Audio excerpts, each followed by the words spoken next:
昨天一位朋友问我，想买斯巴鲁森林人20多万，同价位和本田 CR-V 相比，哪个更好一些？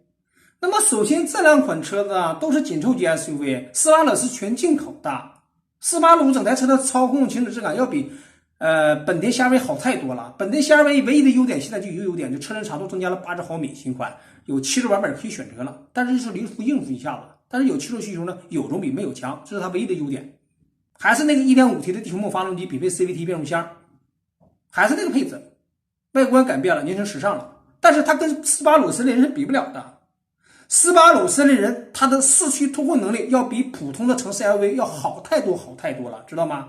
特别是你平时周一到周五上下班，周末想出去溜达玩，它的脱困四驱能力操控要更好一些，可玩性极高。这款车吧，因为它搭载了一个2.0升的水平对置自然吸气发动机，它是富士重工那个专利技术啊。水平对置发动机重心比较低，可以大大这个降低车身的重心，所以说提高了汽车这个操控性。而且它同样都是 CVT 变速箱，它是用钢链传输的，而本田 CR-V 是用钢带传输的。钢链的成本更高，可以承受更高的扭矩，所以说可以激励暴力驾驶，质量上要比本田的 CR-V 的 CVT 要好太多了。而且它是匹配的是全时四驱。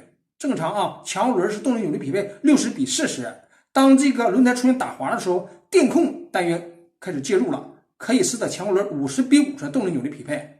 再加上这个水平对置发动机，再加上它有个一键脱困的这个功能啊，非常的就是说轻松，非常的好操控。就算是新手开这个车，也大大降低了这个难度，知道吗？可玩性极高，可以轻松的掌控。是新手的一个福音，并且他们前面是双叉臂这个麦弗逊悬挂，后面是一个双叉臂悬挂。双叉臂嘛，可以大大改善车身的这个轮胎与地面的接触，这个抓地性，还能这个增加这个操控性，防止轮胎发生侧倾。所以说，森林人无论是行驶质感还是动力四驱能力，绝对要比本田 CR-V 好太多了。那么同样啊，他们俩都23、24万嘛，是不是？